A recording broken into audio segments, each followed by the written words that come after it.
Secundaria segundo grado. Lengua materna. Vidas interesantes.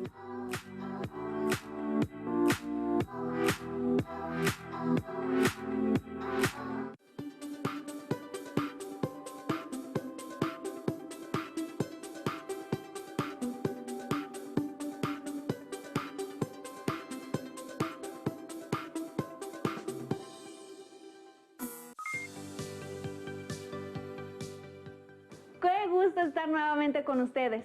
Yo soy Leslie Mendívil y les doy la bienvenida a las alumnas y alumnos de lengua materna de segundo grado de secundaria.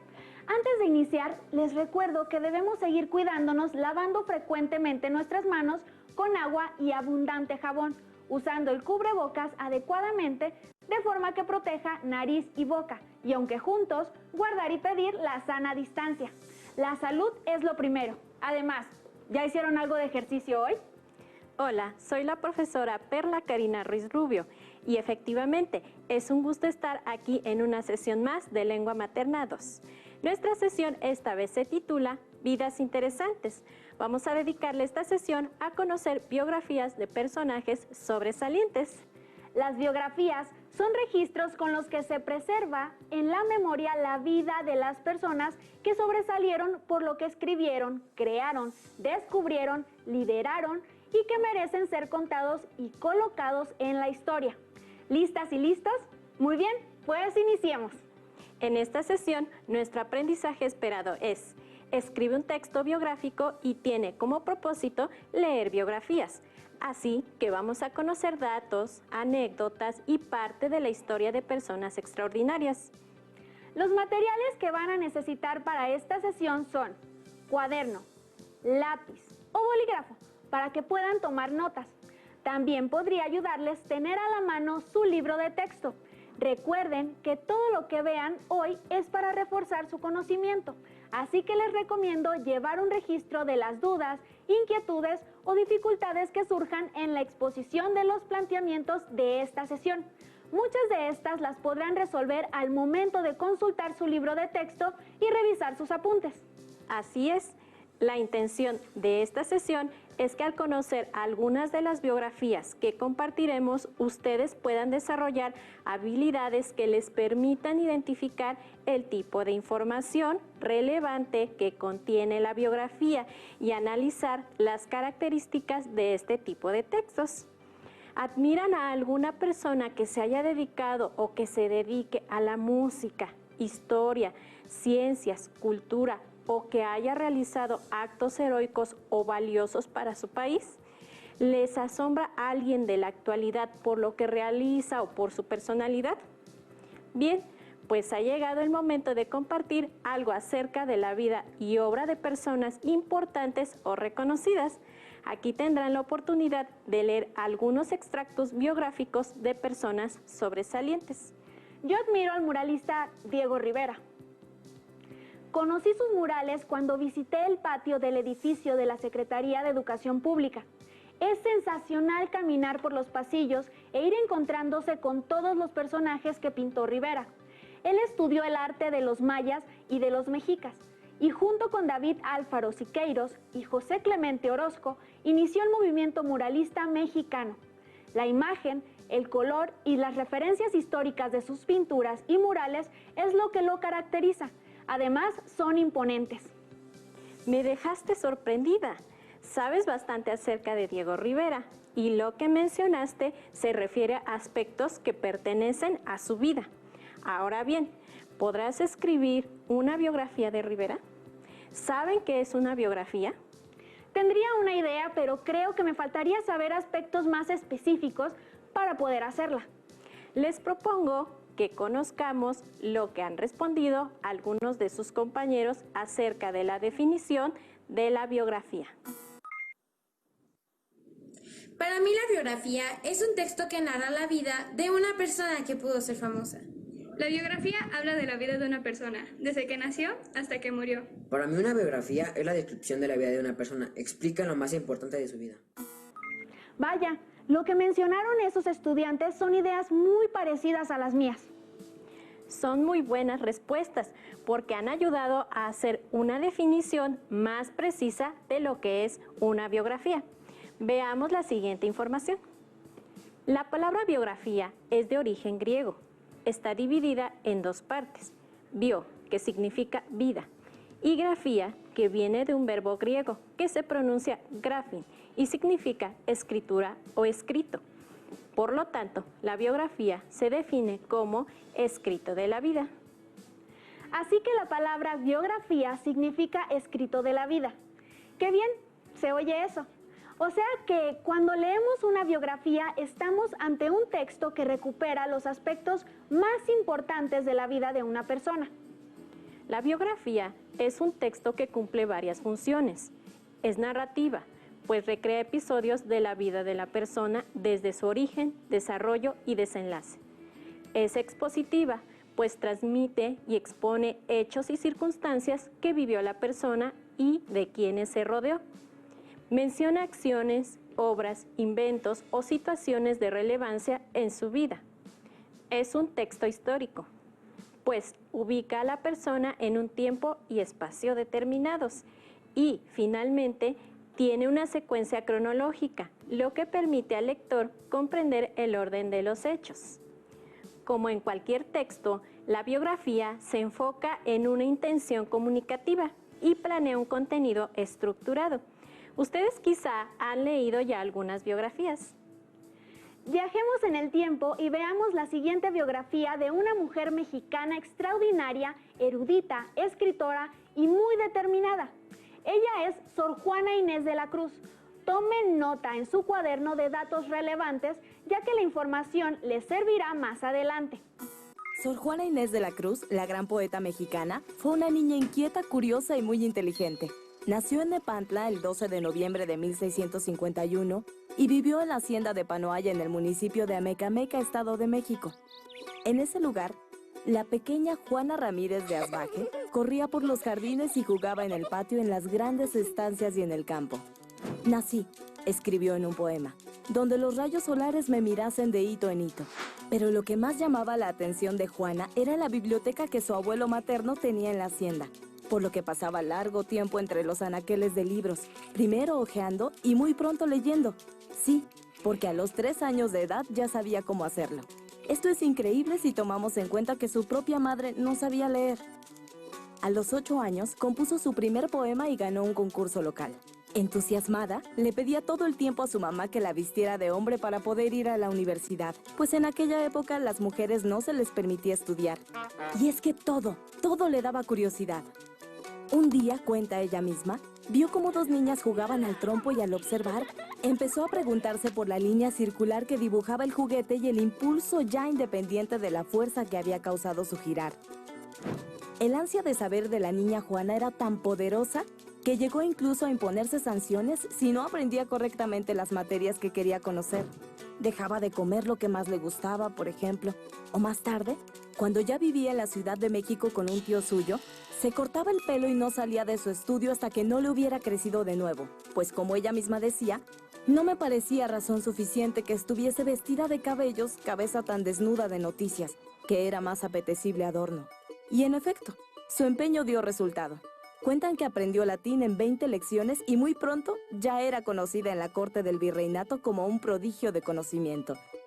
Lo que más le interesaba eran la música, la ciencia, la literatura y el arte, y tan profundo era su saber que un día la invitaron a discutir sobre diversos temas con 40 sabios de la ciudad, a quienes dejó perplejos por sus respuestas siempre atinadas y lúcidas.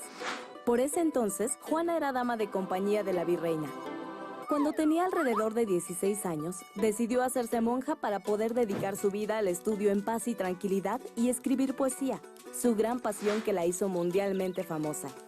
Fue entonces que ingresó al convento de San Jerónimo en el centro de la Ciudad de México, en donde adoptó el nombre de Sor Juana Inés de la Cruz. Ahí vivió hasta su muerte, el 17 de abril de 1695, a los 43 años de edad, rodeada de saber y poesía. Para poder identificar y analizar algunos episodios de la vida de Sor Juana Inés de la Cruz, vamos a compartirles una herramienta muy útil para organizar una biografía. Les sugiero que tomen nota. Este esquema ayuda a identificar la organización de la información de una biografía. Esta puede iniciar con los datos generales de la persona, dónde nació, cuándo. La parte central indica la descripción de su vida, qué hizo, cómo lo hizo.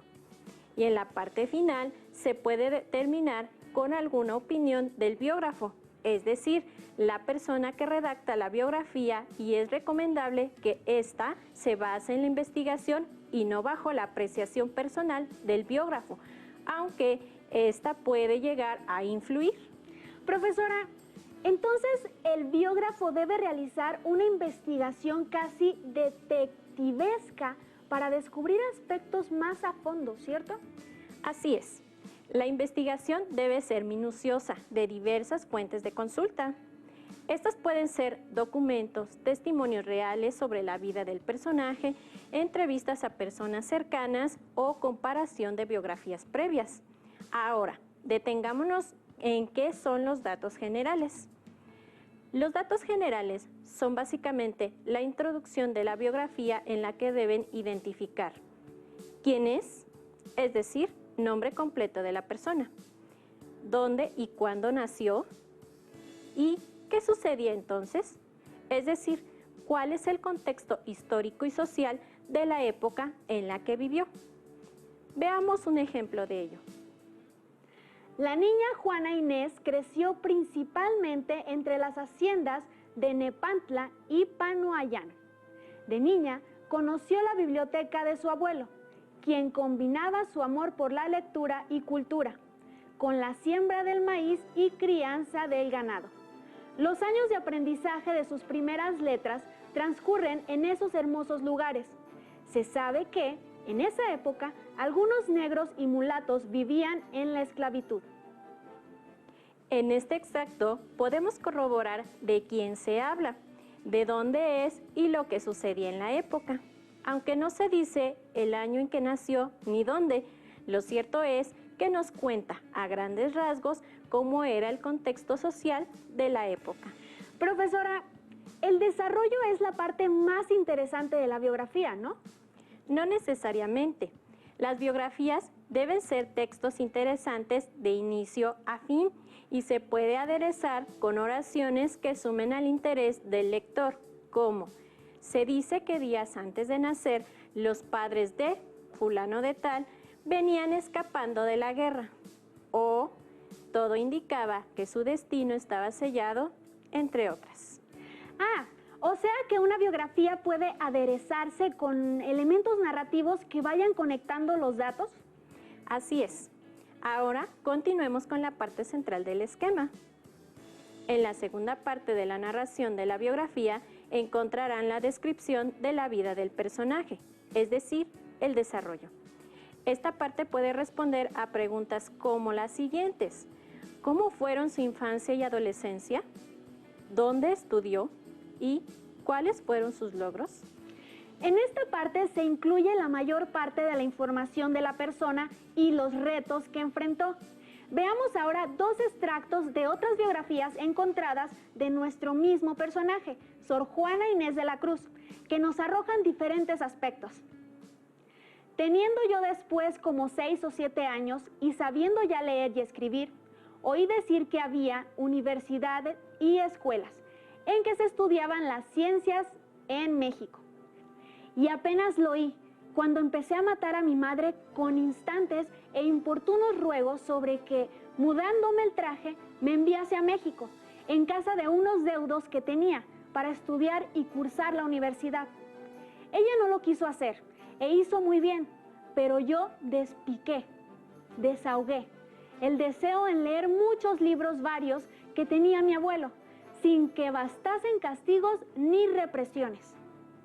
Como observamos en este fragmento de la biografía titulada Juana de Asbaje, escrita por Amado Nervo y publicada en 1910, Nervo toma un extracto escrito por Sor Juana Inés, intitulado Respuesta de la poetisa a la muy ilustre Sor Filotea de la Cruz, publicada en 1691, que es lo que leemos aquí, para contar parte de la niñez de la escritora, es decir, Nervo se vale de un documento real. Esto también revela el estilo del biógrafo. Vayamos a leer otro extracto de cuando Sor Juana Inés ya era más grande. El padre Juan de Oviedo nos dice que el jesuita Núñez de Miranda nunca le prohibió a nuestra excelsa poetisa el estudio de las letras y de las ciencias, pero se contradice cuando afirma que el director espiritual de Sor Juana siempre trataba de refrenar sus nobles anhelos de ciencia, al grado de que llegó a romper las relaciones que con ella lo ligaban, cuando se llegó a convencer de que sus bienes intencionadas instancias nada conseguirían en el corazón de nuestra heroína. Este fanático e intransigente fue el principal cómplice del crimen a que se sometería Juana Inés. En este segundo extracto de la biografía de Sor Juana Inés de la Cruz, escrita por el historiador Nemesio García Naranjo y publicada en 1906 en la revista Anales del Museo Nacional de México, se recoge no solo el ataque contra Sor Juana por parte de su confesor espiritual, sino la defensa del biógrafo hacia la monja y poeta. Así es, en estos dos extractos tan distintos, observamos que en la primera, Amado Nervo retoma las propias palabras de Sor Juana, y en el segundo, el historiador Nemesio García Naranjo se basa en sus investigaciones y aporta su propia opinión acerca de quién fuera el confesor espiritual de Sor Juana, y como vemos, su postura es crítica. Ahora vamos a ver la última parte de la estructura de la biografía. Por último, la estructura muestra la parte final, una conclusión. Aquí pueden referirse opiniones acerca de la investigación que hizo el biógrafo o como información. ¿Qué opinaban los familiares del personaje estudiado? ¿Qué opinaban sus colegas acerca de sus aportaciones? También podrían incluir hechos acerca de los últimos días de la vida de la persona e incluso la fecha de su muerte. Este dato es importante. Deben considerar que las biografías no necesariamente se estructuran de la manera que les mostramos, sino que pueden iniciar, por ejemplo, con el testimonio de alguien que le conoció, con un documento o carta que fue descubierta, alguna confesión de alguien que tuvo contacto con la persona, entre otros. Y puede ser que el biógrafo revele algo, inconsistencias o falsedades que se hayan dicho de la persona. Al escribir una biografía es como presentarle al mundo la vida de una persona, así que es válido darle la estructura necesaria para que, además de veraz, sea interesante y amena. Incluso puede ser que si leen varias biografías de una persona, encuentren que tiene información diferente y, como observamos en los extractos anteriores, los estilos sean distintos. Por eso puede haber algunas dificultades para descubrir la verdad o saber si lo que leemos en las biografías ocurrió tal y como se narra. Leamos este último extracto de otra biografía escrita acerca de los momentos finales de la vida de Sor Juana. Muy pronto, en 1693, encontramos ya una separación rotunda y un retiro en la monja escritora. Deja ya de acudir al locutorio e inicia un silencio sin retorno. Por último, en el año anterior a su muerte, en 1694, ratifica sus votos religiosos y para el año de 1695, el 17 de abril, muere, como consecuencia de la típica enfermedad epidémica de la época, el tifus. Se le sepulta en el coro bajo de la iglesia del templo de San Jerónimo, actualmente ex-templo de San Jerónimo, de la Universidad del Claustro de Sor Juana. En 1700 se publican en Madrid sus obras póstumas.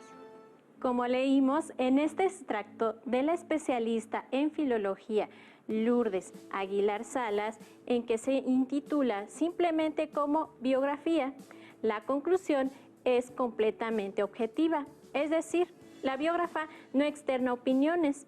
Es por ello que no hay opiniones de nadie y se centra en ser breve.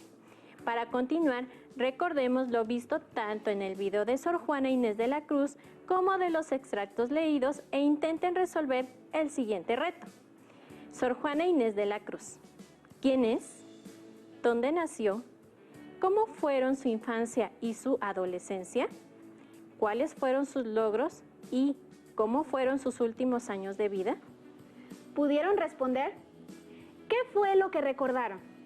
¿Qué te parece si les ayudamos a resolver las preguntas? Revisemos las respuestas. Sor Juana Inés de la Cruz fue una niña inquieta, curiosa e inteligente. Nació en Nepantla el 12 de noviembre de 1651. Vivió entre libros y aprendió a leer a los 3 años. Le pedía a su mamá que la vistiera de hombre para poder asistir a la universidad. ¿Así que desde pequeña tuvo interés por la escuela? Sí, Sor Juana vivía entre libros y fueron su mayor pasión. Continuemos para conocer más. Aprendió latín y luego fue reconocida en la corte del virreinato. Se hizo monja para poder seguir estudiando. Así vivió hasta su muerte, el 17 de abril de 1695, rodeada de saber y poesía. Además de sus grandes escritos, Sor Juana fue una de las máximas representantes de una época llamada el Siglo de Oro. También escribió una comedia llamada Los empeños de una casa. Aunque nuestra información fue breve, tenemos datos importantes para conocer los sucesos más interesantes de Sor Juana Inés de la Cruz. Aunque hay otros que podríamos mencionar acerca de ella, pues aunque no parezcan relevantes históricamente, nos sirven como anécdotas dentro de la biografía. Les invito a conocerlos. Comencemos por comentar que su nombre verdadero era Juana Ramírez de Asbaje. También se menciona a su madre, quien se llamaba Isabel Ramírez de Santillana. Como dato curioso, Sor Juana evitaba comer queso. Se relata que en su necesidad de saber y de aprender, alguien le dijo que comer queso atontaba a la gente y por eso lo evitaba. Aunque ahora nos pueda causar risa, muchos aspectos del pasado e incluso de la actualidad tienen que ver con las creencias de las personas. También se cuenta que las personas que la conocieron afirman que en su biblioteca particular llegó a tener 4,000 libros, que resultaba una cantidad impresionante, y que a pesar de estar involucrada en la religión, como ya leímos, fue perseguida por algunos religiosos que le criticaban, pues opinaban que las monjas debían dedicar su vida solo a labores piadosas y no a placeres mundanos, lo cual era una incongruencia, porque muchos de los escritores, ensayistas y poetas de esa época eran efectivamente hombres de la Iglesia. Ahora bien, como la biografía es un texto expositivo, presenta cierta libertad en las descripciones, juicios y valoraciones, y su narración, si bien es lineal, se da licencias para contar aspectos del pasado o del futuro, es decir, de recapitular hechos de su niñez o juventud. Es por eso que cuando se realiza la redacción de una biografía, el biógrafo puede tomar 2 actitudes narrativas. Una de las actitudes narrativas es la de la posición del testigo, que es cuando una persona cercana al protagonista es parte de la historia que cuenta, es decir, conoció al personaje. En este caso, la narración expresa puntos de vista personales y subjetivos. La segunda actitud narrativa del biógrafo es la de investigador. En este caso, no presenció los hechos que narra y describe esos hechos en forma objetiva e histórica. Aunque, como ya leímos anteriormente, esto no se cumple al pie de la letra. Para entender con profundidad la personalidad y el carácter del personaje como un actor social, se necesitan relacionar los hechos de la vida de la persona con las circunstancias en que se desempeñó y apreciar la importancia de sus acciones, obras en su tiempo. Ahora los invitamos a que vean y escuchen la siguiente biografía de otro emblemático personaje mexicano. Tomen nota, ya que les servirá más adelante. Casi todos conocemos a Nezahualcóyotl como el gran rey poeta, pero no todos sabemos que tuvo una juventud difícil, con angustias, tristezas y desafíos. Los hombres y mujeres más notables de la historia tuvieron muchas veces que sortear grandes obstáculos, y el de Nezahualcóyotl es un caso ejemplar. Muy joven, Nezahualcóyotl fue testigo del asesinato de su padre, rey de Texcoco, a manos de Tezosomoc, su acérrimo enemigo, quien era rey de Azcapotzalco y ambicionaba expandir su reino. Apenas pudo huir Nezahualcóyotl y salvar su vida, refugiándose en Huejotzingo, cerca del volcán Iztaccíhuatl. Tenía entonces 15 años. Uno podría pensar que su gran sensibilidad como poeta se desarrolló en esos duros momentos que seguramente también fortalecieron su carácter, porque Nezahualcóyotl nunca se rindió. Al contrario, tuvo siempre el impulso de volver a su tierra, recuperar el trono que le correspondía como heredero y salvar a su pueblo del yugo de Azcapotzalco. Y aunque el tiempo pasó, su anhelo nunca se marchitó. Un día tuvo una idea, pidió ayuda a distintas poblaciones del Valle de los Volcanes como Tlaxcala y Huejotzingo, quienes junto con la población del mismo Texcoco se impusieron sobre sus enemigos y lograron que Nezahualcóyotl recuperara el trono de su tierra natal. A partir de entonces, Nezahualcóyotl floreció y con él también Texcoco, convirtiéndose en un lugar famoso por sus cantores y poetas, al grado de consolidarse como centro educativo, en cuyos calmecacs o escuelas estudiaban los hijos de los gobernantes y sacerdotes de todo el mundo mexica. Nezahualcóyotl se convirtió en un rey poco común, porque además de ser un extraordinario guerrero, también se reveló como un gobernante de amplia sabiduría que supo impartir justicia sobre el uso de la fuerza o los intereses personales. Nezahualcóyotl era un guerrero inteligente, gobernante justo, ingeniero capaz, pero también un pensador. Reflexionaba sobre el más allá, sobre la vida y la muerte, la naturaleza y sobre la tristeza y la alegría. ¿Y cuál fue el fruto de sus reflexiones y sentimientos? La poesía, una forma de expresión que adoptó desde muy joven. Tantos y tan profundos son sus poemas que hasta hoy los seguimos escuchando, leyendo, declamando, porque son universales y trascienden el tiempo, porque reconocemos en ellos imágenes e ideas vigentes que comprendemos y hacemos nuestras en la vida contemporánea. En la biografía de Nezahualcóyotl podemos colocar como introducción lo siguiente. Tezosomoc era rey de Azcapotzalco y deseaba expandir su reino. Por ese motivo asesinó al padre de Nezahualcóyotl. Nezahualcóyotl huye para no tener el mismo destino que su padre, ya que era el próximo heredero. En el desarrollo identificamos hechos generales como los siguientes. Nezahualcóyotl, quien vio tal asesinato, logró huir y se refugió en Huejotzingo. Ahí desarrolló su sensibilidad de poeta. Recuperó el trono de su padre en Texcoco y fue un rey justo y sabio. Como conclusión general, podemos decir que fue un gobernante de amplia sabiduría, inteligente y justo. Reflexionaba acerca de la vida y la muerte. La poesía fue una forma de expresión que adoptó de joven. Como observaron, cada elemento que constituye a una biografía es importante para entender la secuencia de la vida de una persona, y el narrador es un elemento clave para hacerla más interesante, y dependiendo de la investigación, la redacción y tono del texto, este podrá presentarnos una biografía corta o una extensa. Casi finalizamos. Les recordamos que el aprendizaje esperado de esta sesión fue: escribe un texto biográfico y tuvo como propósito leer biografías. Sin duda, México tiene legados maravillosos en la literatura, aunque también podemos encontrarlos en la pintura, en la escultura, en la música, en el teatro, en la ciencia y en el deporte. Así es, así que sería muy interesante si dedican un poco de tiempo uno de estos días en casa a buscar y leer biografías de otras personas importantes. También pueden leer acerca de otras personas como Mahatma Gandhi, Charles Chaplin, Carl Sagan, Malala Yousafzai, de quien les gustaría saber más. Quizá algo de sus vidas sea inspirador para ustedes. Gracias por compartir con nosotros esta sesión de Lengua Materna 2, en la que hemos compartido sobre vidas interesantes. Hemos aprendido algo nuevo juntos. Y si quieren volver a ver la sesión, consulten los horarios de repeticiones de Aprende en Casa 2. Hasta la próxima. Si tienes dudas o necesitas ayuda, llama al Centro de Apoyo Pedagógico a Distancia. El número de teléfono para secundaria es el 55 36 01 71 23.